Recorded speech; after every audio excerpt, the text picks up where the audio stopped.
Saunders for quite some time.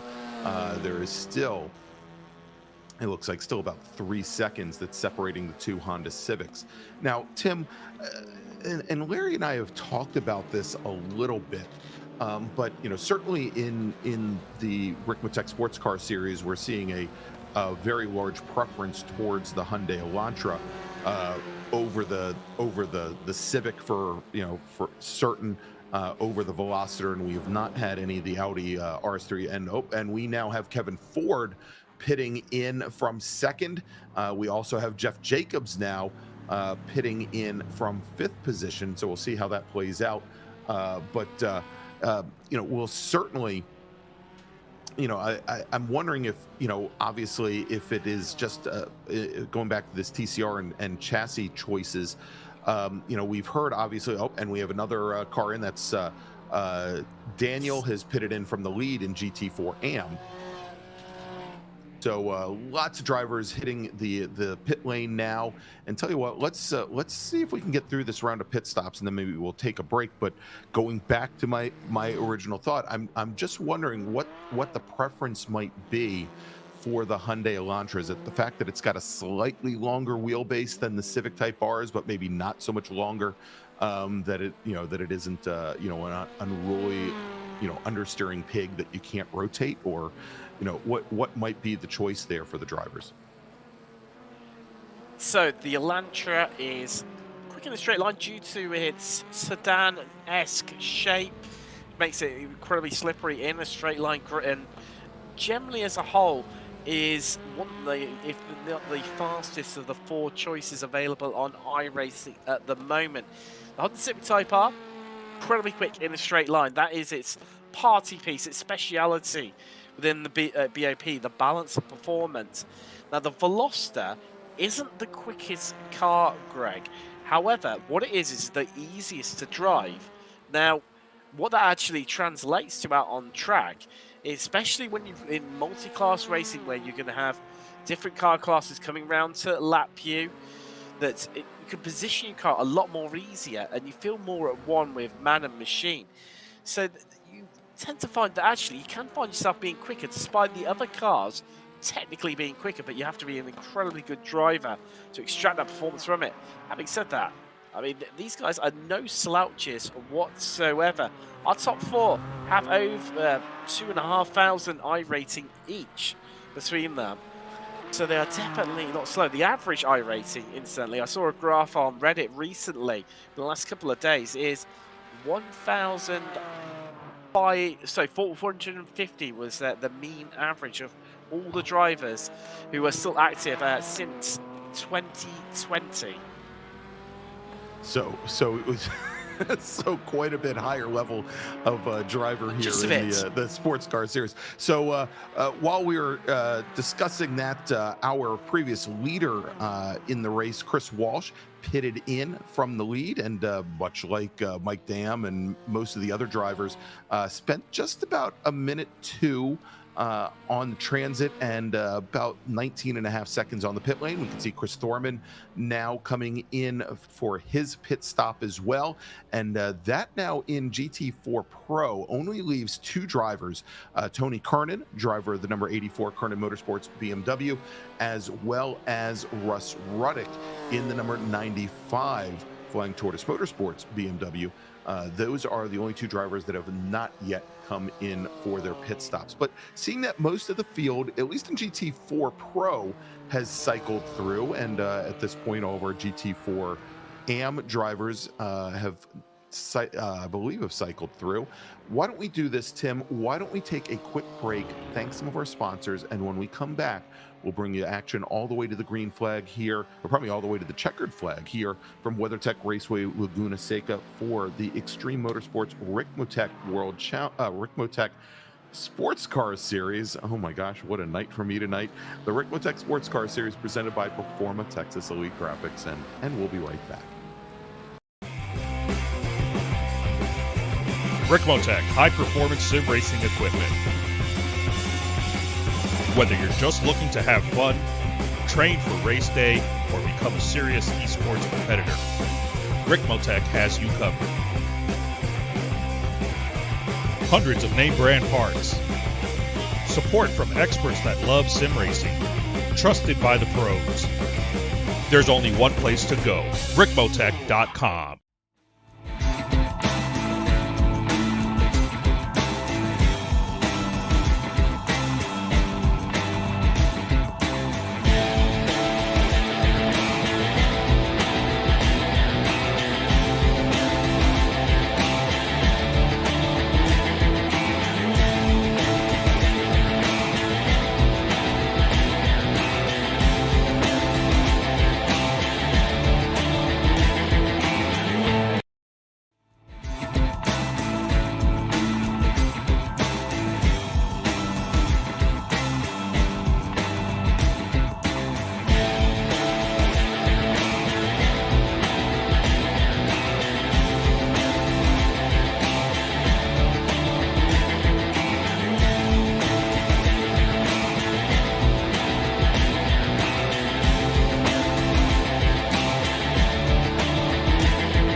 Ricmotech, high-performance sim racing equipment.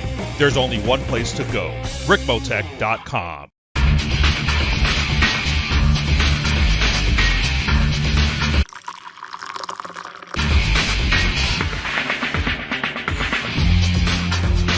Allow extreme scoring to do the work for you. All right, and we are back here at WeatherTech Raceway, Laguna Seca for the, here, let's see if I can get this right, for the Extreme Motorsports Ricmotech Sports Car Series, presented by Performa Texas Elite Graphics. I'm Greg Ginsburg along with Tim Cox, and we have now, well, let's see, we're still waiting for Russ Ruddick to head into the pits. Tony Kernan is now on the pit lane, and so that should wrap things up for the GT Pro field, Tim, as Kernan now looks like he is getting ready to rejoin the action. We've got Ruddock running in really deep. Currently in the lead overall is the GT4 AM driver.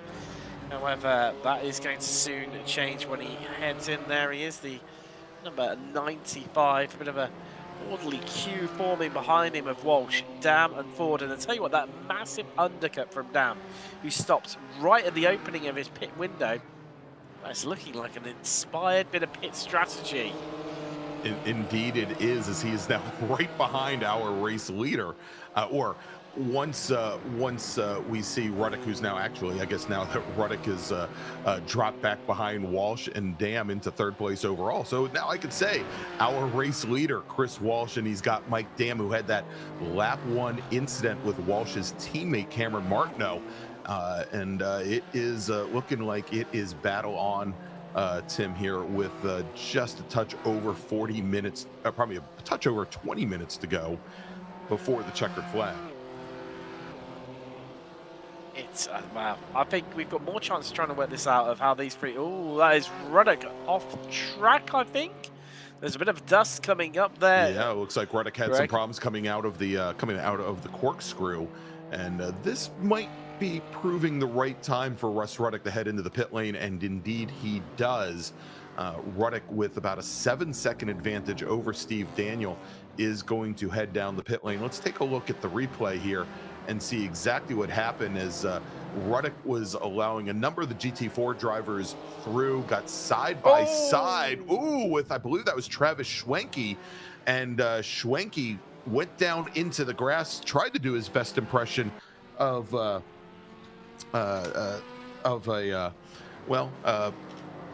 beach runner there, and got right into the side of Russ Ruddock.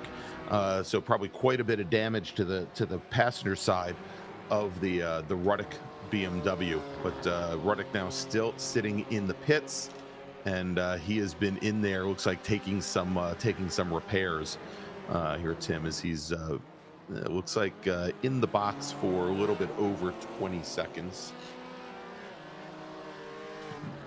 Well, it's definitely going to be aerodynamics are going to be affected from that contact that we just witnessed there. Potentially even might have affected the suspension geometry, possibly even the steering rack. Yeah. So, well, I imagine more so for Schenke on the steering side, and it's going to really, really hamper them. And See Shanky, let's not forget that he was alongside his teammate before they made the tactical switch between the pair of them. Now he is some 7 seconds behind his teammate. Big difference. Well, yeah, huge difference. Has lost a lot of time. And of course, as you know, everything rolls off my tongue this time of night. I was thinking about Alex Zanardi and Brian Herta going down through the corkscrew back. I think it was in '96, if I remember correctly. Obviously, the move that everybody always thinks of with the corkscrew, and Alex Zanardi spent most of that move in the gravel and the dirt there before he gathered it back up. But unfortunately for Travis Schwenke, didn't continue down towards the rainy curve. He continued left into the door of Russ Ruddock. Well, so that would have been when IndyCar was Champ Cars. It was when it was the two separate series, wasn't it? That is correct. I used to stay up as a small boy to the small hours to watch the Champ Cars. Absolutely, I loved it. It was on free-to-air TV back. Well, to use a nice Northern English phrase, back into there. But back in the day when there actually was free TV that you can watch racing. All right, here, real quick here, let's jump back over. This is the battle for the lead with Chris Walsh and Mike Dam. And Dam took a little bit of a look coming out of turn 10, going down into turn 11, and might have lost a little bit of exit speed, Tim. Coming out of 11 as he brought that car back over, and it has allowed Kevin Ford maybe to get back into this battle, whereas he had been dropping back from both Walsh and Dam after the pit stops. He's now right back on the rear bumper, only a couple tenths off, about 4 tenths off the back of the 93 machine. 9 tenths covering our podium right now. You could throw the perennial blanket practically over these three, and this is all going to come down to a driver. Exactly the same machinery. In fact, BMW looking up out the top 5 places here today at the WeatherTech Raceway Laguna Seca. And well, who's got the grit, the steel, the determination, and actually the tyres? That's going to play a part of it. Mike Dam definitely on the oldest set of tyres out of our top 3. And is that going to come back to bite him a little bit? I think that's going to be an interesting one to see how this dynamic plays out across the last 16 minutes and 20 seconds. There you go, to be precise, that we've got left here today. Thank God you said it, because I would have never been able to do the math there. Larry knows to handle all mathematical equations. That I am just not your man for that. As Mike Dam looks to square off the hairpin just a little bit there, and of course two generally accepted 2 lines into that hairpin, one very tight and one to take a very late entry, and basically one to take it more as a double apex corner. The second one to more or less diamond off the corner there. Looks like Dam was looking to do that, maybe try to straighten things up and get a good run out of the hairpin towards turn 3. And in the end, you don't really see much of a difference between the two as they now head up the hill towards that blind left-hander over at turn 6 and head up the Ray Hall straight. But it's great to see. I'll tell you, it's great to see Kevin Ford still in this fight here, and I think he might be keeping Mike Dam maybe just a little bit honest, at least at this point in the race now. With here, the math is much easier for me now, right at 15 minutes remaining to go. I'll take the save easy one there. But I think, as Dam also has to worry about defending just a little bit, he cannot always go on the offensive, because if he gets the move wrong, Kevin Ford appears to be there ready to pounce. He is, and Ford, if I was Ford, I'd elect to just sit back, watch the fireworks that I believe is going to kick off between Walsh and Dam, and just try and pick up the pieces and strike where you need to. Because if he engages in a direct battle with Dam in front of him, all that's going to happen is the move may not come off, it might come off, but they're going to end up losing net time to Walsh ahead of them, as that is our leader from TCR in, Knight, and also Saunders following him in as well.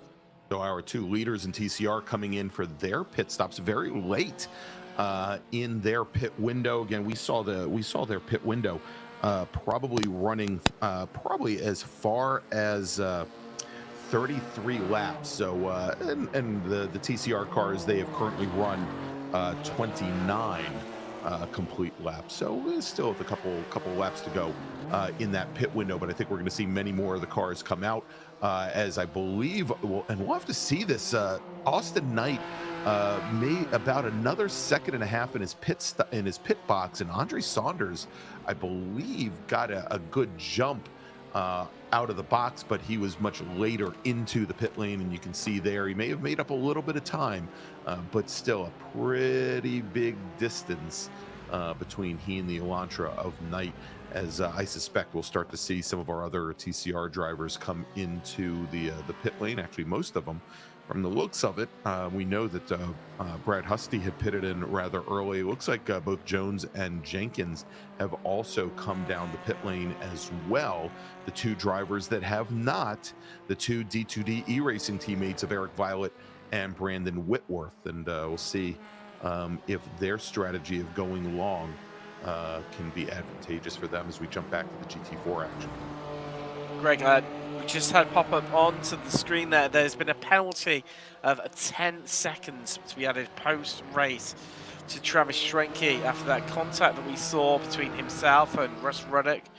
So he was trying to make the maneuver on him in the corkscrew. What does that mean? Well, he's going to easily be dropped down to 5th place. We can earn only fractionally behind him, as we've got some more TCRs in. That's Violet and Whitworth, which means Knight's going to be promoted back up into the lead in TCR. And well, that's it. Well, they're both on pit exit. It could be quite close between themselves and Saunders when they all emerge out of the pit lane. There we go. And as Saunders now coming down into the Andretti hairpin, still looking for the two Civics to come down the down the run. There they are, making that run to the inside of the hairpin and exiting the pit lane. They're going to rejoin the action now, about 5 seconds back from our second place runner, Andre Saunders. Greg, where it gets interesting though, look who's coming through. It's our lead group of 3, Walsh, Dam and Ford. And now they've got to try and negotiate the TCRs. Well, we've seen what's happened previously when trying to make the move with Travis Schrenke. Now it's against another GT4.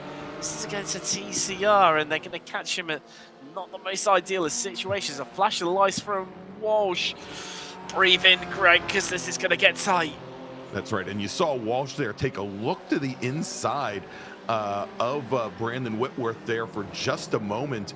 And I think Walsh realized that if he had turned in early for turn 6, he might have found himself about 30 yards out in the sand, driver's right. So rightfully held things up post apex there, and knowing that there really wasn't anywhere for Dam or for Ford to go either. As they came up the Rahal straight, though, both the drivers were able to get past that TCR car. But you'll notice there, Kevin Ford made it all the way up to the corkscrew, all the way down the hill and onto the front straight, and is just now getting around that TCR traffic. He's lost a lot of ground to our two leaders.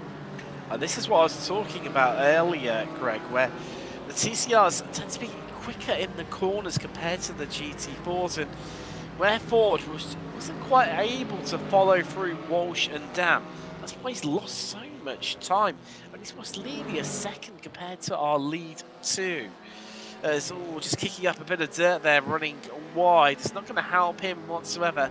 What Ford needs to hope and pray for is that they struggle to pass the next Civic Type R, which is Eric Violet, currently 3rd in TCR, that they get held up behind him. And looking at where they are, we're on board with Walsh right now. This could play into Ford's hands massively.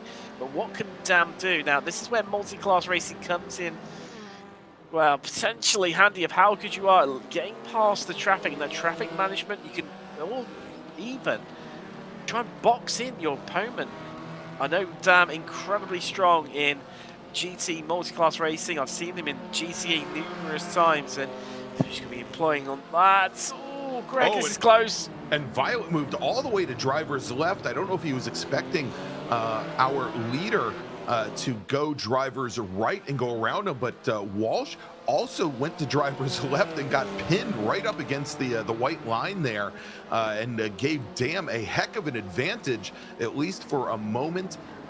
Both those drivers have now cleared the Civic Type R, and Kevin Ford has as well. And it looks as though, it really looks as though Eric Violet has just been trying to find the best position he can to let this battle go, and nothing he seemed to do was right for about half a lap. I tell you what, Ford has managed to make up some time there. He's made out of about 4 attempts. Really, really pushed on. Did take a bit of a brave move against Eric Violet to need to Andretti hairpin, but works out for him, and he's managed to bring him right back into the fight and to the coattails of our lead 2 with 8 minutes left on the clock here, Greg. I think it's, wow, ding ding. Round 2, the fight is going to continue right up, all the way up until the checkered here. That's exactly right. As you said, we've got now just a little bit less than 8 minutes left to go. Chris Walsh is your leader in GT4 Pro. Mike Dam running second. Kevin Ford, then Travis Schwenke and Tony Kernan, all BMWs in your top 5. Then David Payton, Jeff Jacobs, Chris Thorman in the 3 Aston Martins, 6th, 7th, and 8th. In GT3 AM, Steve Daniel is your leader. With, as you can see there, a considerable advantage, almost 40 seconds on Russ Ruddick. Running in 3rd, John Casey, who has not had the race that he was hoping for, as he is sitting 2 laps down. But again, with only 3 runners in the class, he's sitting 3rd.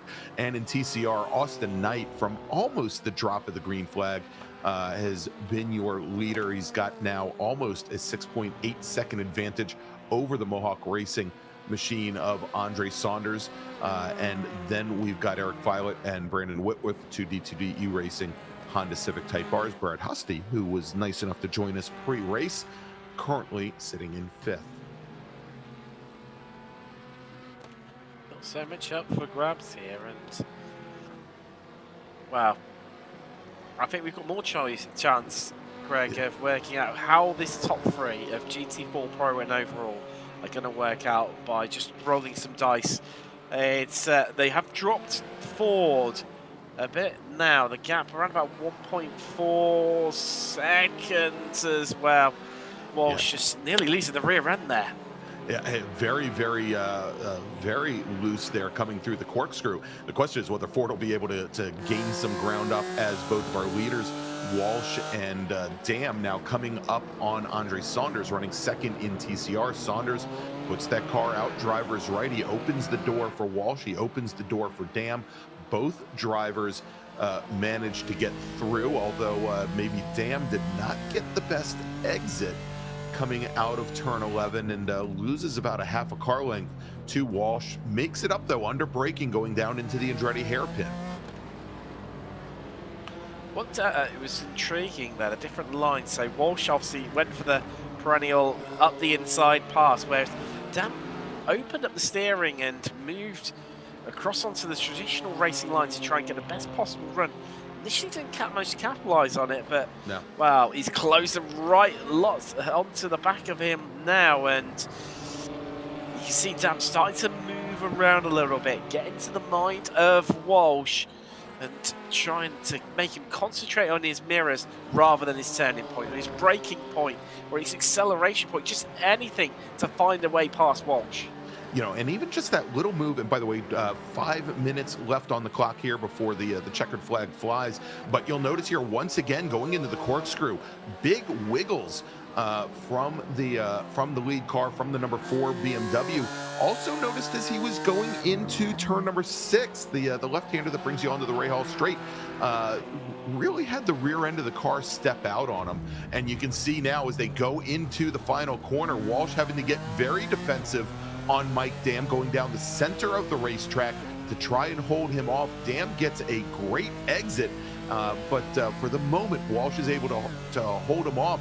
You know, Tim, for all the talk about Walsh having newer tires than Mike Dam, I don't know if Walsh has maybe treated them nearly as well in the intervening laps, because it looks like he's having a little bit of trouble keeping the rear end of the car underneath him.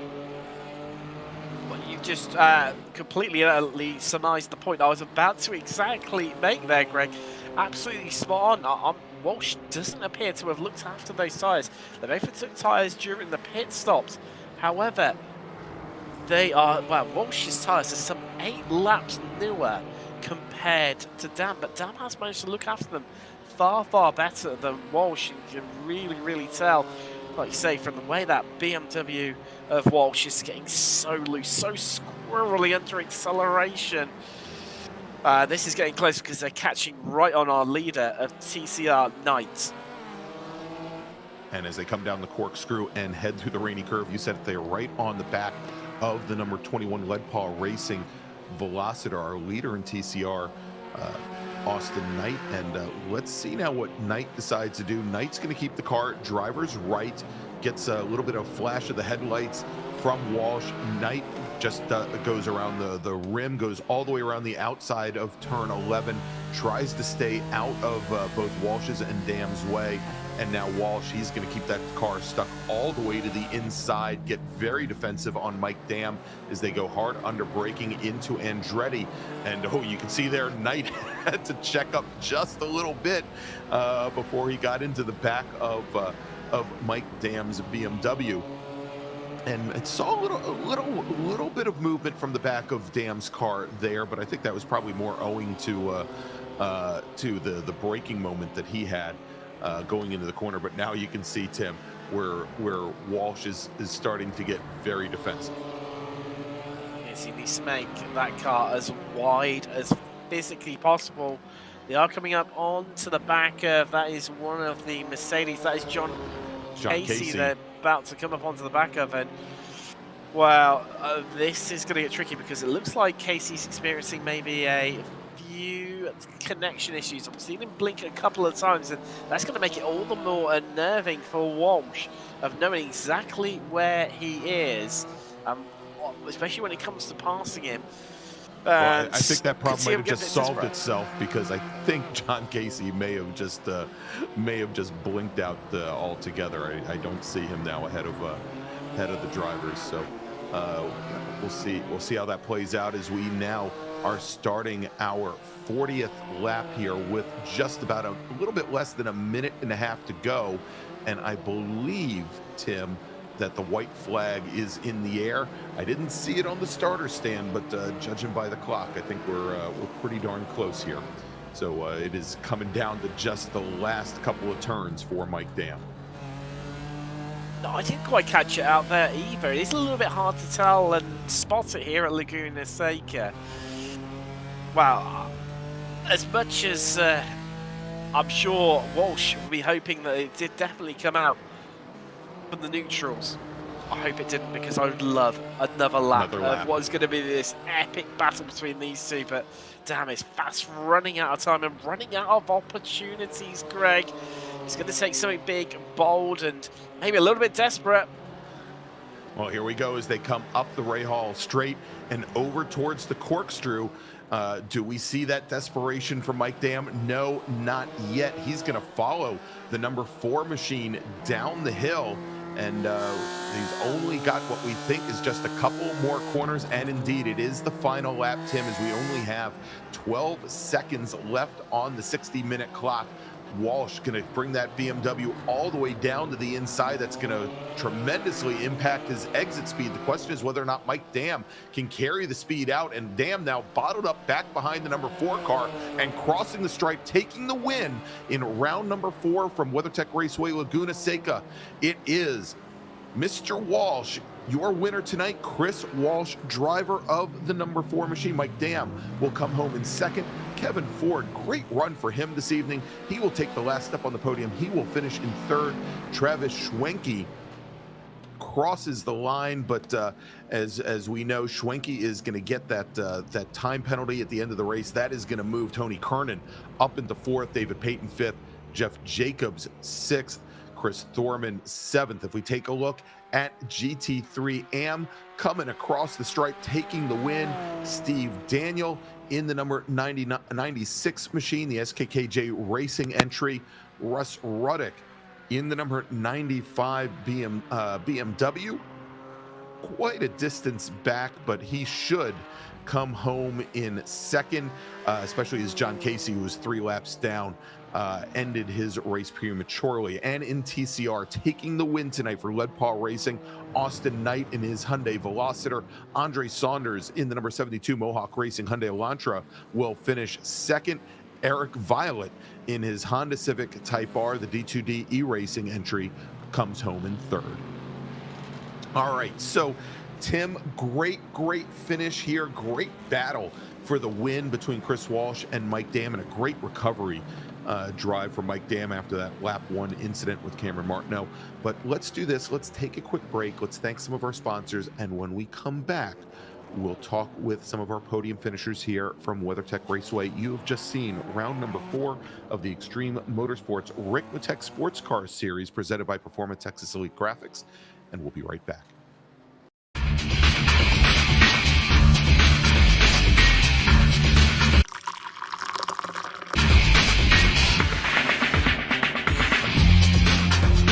Allow extreme scoring to do the work for you. Ricmotech high-performance sim racing equipment. Whether you're just looking to have fun, train for race day, or become a serious esports competitor, Ricmotech has you covered. Hundreds of name brand parts. Support from experts that love sim racing. Trusted by the pros. There's only one place to go, Ricmotech.com.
We are back here at WeatherTech Raceway Laguna Seca, where you've just seen round number 4 of the Extreme Motorsports Ricmotech Sports Car Series. I'm Greg Ginsburg along with Tim Cox, and let's go and run down the final finishing order here. Once again in GT4 Pro, and taking the overall win from ST Racing Esports was Chris Walsh. Mike Dam from Orion Racing, he comes home in second. Kevin Ford comes home in third. He is going to stand on the last step of the podium.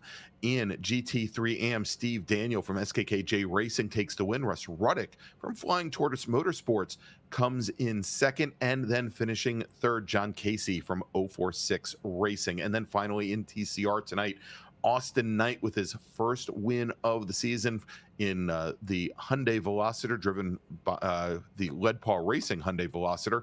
Andre Saunders from Mohawk Racing in his Hyundai Elantra finishes second, and then on the last step of the podium from D2D E-Racing in his Honda Civic Type R, Eric Violet. So let's do this, Tim. I have waiting for us in the green room, we've got Andre Saunders, we've got Austin Knight, and we've got Steve Daniel. Why don't we bring in Andre Saunders, who finished second tonight in TCR?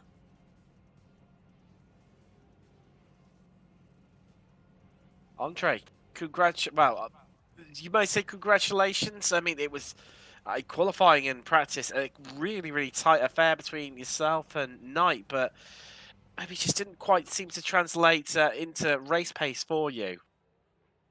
No, I knew in practice, from practice, he was fast. So the goal was to pretty much hold on and just put the car in pole to try and get as much points. It's all about the season now. I know Austin is fast. So props to him. I got a little too greedy in that one turn, messed up, and he got in front. My job was to put it on pole and make the car as wide as possible for as long as possible, and I messed that up. So it is what it is. I still got a second place, so it's all about the points right now. Well, as you say, it's still a podium and a strong podium as well for yourself. I mean, other than that mistake, it seemed to be like, there was still, a relatively uneventful race for you out there. And I mean, that's surely exactly what you wanted. Yeah, I mean, I don't know. It's like I don't know. I just come in, turn laps, and just hope for the best, man. I can't do anything else. I mean, Um, I'm coming back off of COVID, so it's like this has been like the best the whole entire week. I've been struggling trying to just catch my breath and everything. So doing a lot better, thanks. And I just, I'm really glad you guys are here. I'm glad that I was able to stem another race and finish it, because that's been my problem the whole entire week. I just haven't been able to last. So I'm glad this second place is more than worth it. It's good. I appreciate it. It's good. What a crowding way then to a fitting way to round off what's been clearly a bit of a challenging time for you, and glad to hear that you're feeling much better. And before we let you go, Andre, anyone you want to give a shout out to at all? Basically just you guys in the boots, Kevin and Jeff and all the guys that run this Extreme League, Frank for putting it on, all the people that support me in the background that a lot of people don't know about, mental coach, people that give me equipment and stuff. So shout out to everybody. Shout out to the Mohawk team. Hoping to get some more guys over here, maybe do some endurance racing. So that's pretty much it, man. Right now, just taking off laps and hoping for the best. I definitely will see you in a couple of weeks' time. That's Andre Saunders, who picked up second place here at the WebTech Raceway Laguna Seca in the TCR class. Greg, I understand you're standing by with our next driver. Well, the next driver would have been Austin Knight, but looks like Austin might have grown a little tired of sitting around and waiting. So, sad to be him. Hey, there's Austin. He has reappeared as if he might have heard me calling his name. Let's talk to Austin Knight, driver of the number 21 Lead Paw Racing Hyundai Velociter, our winner tonight in TCR. You know, Austin, congratulations. Victory. And well, not just victory, a really convincing victory. thanks, Tim. Oh my gosh, this has been a time coming. The first victory in this car and in the Ricmotech series. Hey, I finished third my first season in the sports car series. Took a break after a long time. Came second at Zandvoort. Had a horrible race up Barber. Hey, this is the best way to bounce back with a P1, baby.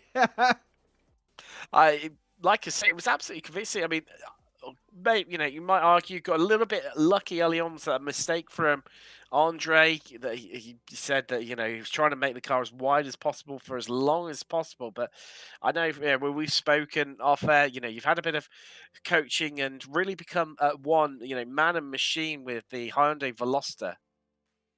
Yeah, that was all planned. I could have raced him from the start and made this crazy side by side fight for as long as I wanted, or I could scare Andre for as long as I can. And hey, boo. It worked definitely indeed, and secured you the victory here today. And well, before we let you go, Austin, anyone you want to give a shout out to at all? Absolutely. First and foremost, everybody at Lead Paw Racing. I love everybody there. Pan always being a great help and always a great person to be around. Apex Racing Academy, like I said, coaching with them, absolutely making me one with this car. So much fun in here. Everyone at Fanatec, Flash Gaming, Racing Pride, and Aporia Customs. They're all awesome. And y'all over at Apex Racing TV. Thank you very much. That's Austin Knight, our winner here today.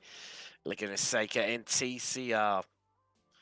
All right, there you go, Austin Knight. Now let's, Tim, move on over to GT4 AM and our winner this evening, driver the number 96 Porsche Cayman, the SKKJ Racing Porsche Cayman, Steve Daniel.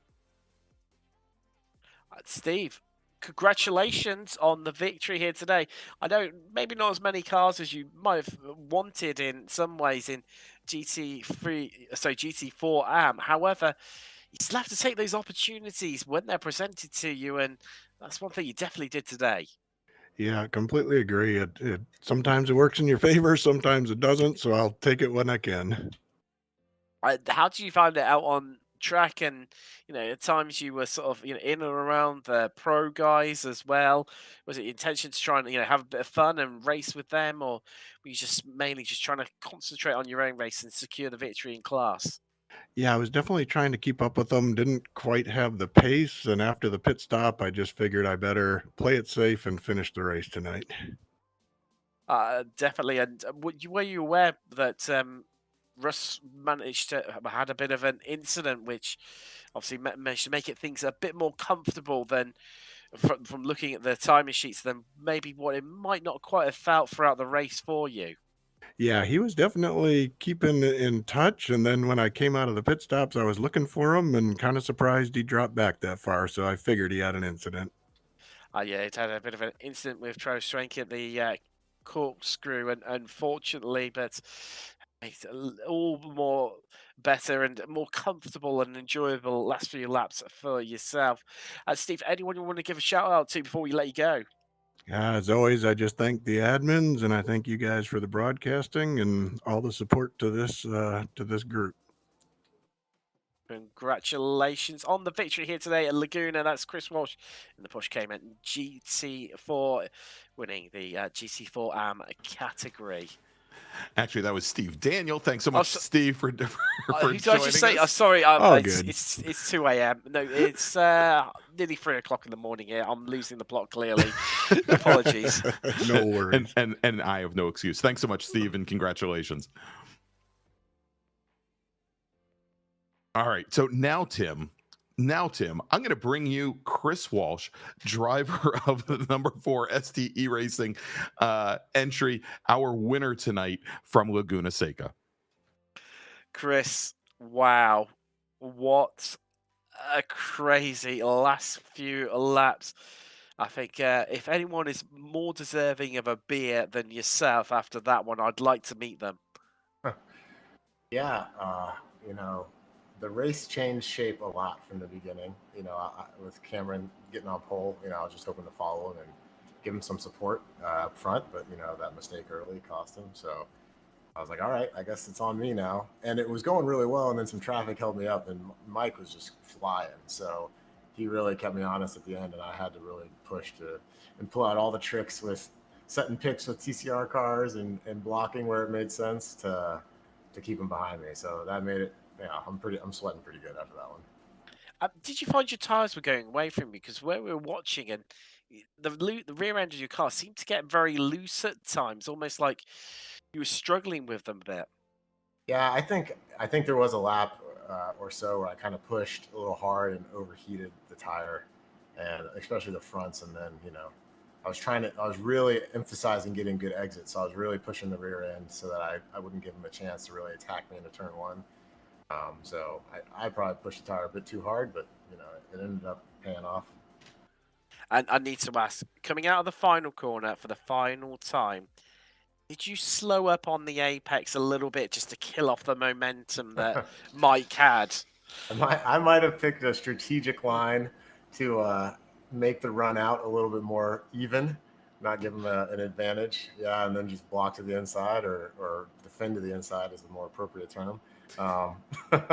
And yeah, so I mean, there were some places he was just really picking off the tenths whenever I pull him out in certain sectors, and I just knew I had to make something different there because he would have gotten a good run to the line if I'd done a normal line. So definitely, it was definitely a close affair. Before we let you go, Chris, anyone want to give a shout out to at all?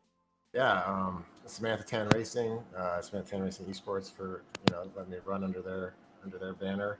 my wife, who supports me and does all the bedtimes tonight when I've got races, and then obviously what you guys do at the broadcast and Extreme Motorsports for putting on a great series in Ricmotech.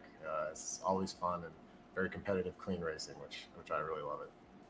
Exactly, it makes it all the more enjoyable, and with drives like that, it makes it all the more enjoyable for us up in the commentary booth. That is Chris Walsh, your winner overall, and of course in GT4 Pro here today in the BMW M4.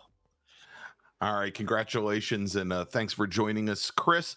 And Kevin Ford, he's a man of many hats. He does our track guide each night. He raced tonight, and literally moments after the checkered flag was out, he pinged me to let me know that the points have already been updated on the Extreme Motorsports website. And again, we've been going for years to extrememotorsports99.com. Well, new website, new name, new ease of use. From now on, it is Extreme Motorsports, or XMS for short. And if you want to go see the point standings or find out about any of the Ricmotech leagues, all you need to do is go to xmsracing.com. And like I said, Kevin, he's got the points updated already. So if you head on over there, you'll be able to see how we are now standing after 4 rounds. So let's do this, Tim.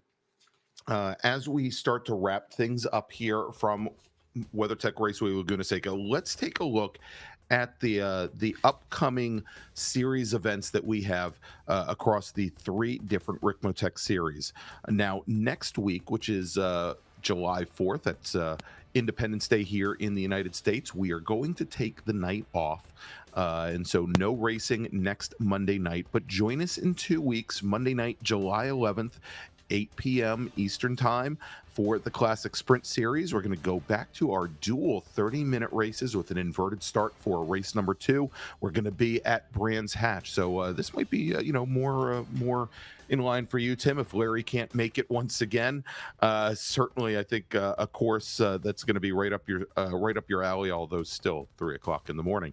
But make sure to join us Monday night, July 11th. Then in 3 weeks, the Ricmotech Sports Car Series, our GT4 and TCR drivers, they are going to be heading to the Mid-Ohio Sports Car Course, Lexington, Ohio, for round number 5 of 7. And it should be, if it's anything like tonight's race here at Laguna Seca, it should be a great battle on another iconic American racetrack, maybe one a little bit more known as a club track, but certainly a lot of large organizations like IndyCar racing there. So make sure to join us July 18th, and then it's a little time away, but August 22nd. So about a little less than 2 months from now, the Ricmotech World Challenge returns. Can't tell you what racetrack it is yet, but our LMP2 and GT3 drivers, they're going to take to the track for round 1 of 7. Again, that is going to be August 22nd. So wrapping up things here tonight for Tim Cox, filling in for Larry Lefty McLeod. Hurry back, Larry. For Dennis Branch, for Jonathan Grabowski, I'm Greg Ginsburg, and we'll see you in 2 weeks on July 11th from Brands Hatch. Have a great 4th of July, everybody, if you're here in the States. And if you're not here in the States, well, we'll see you in 2 weeks. Ricmotech, high-performance sim racing equipment. There's only one place to go, ricmotech.com.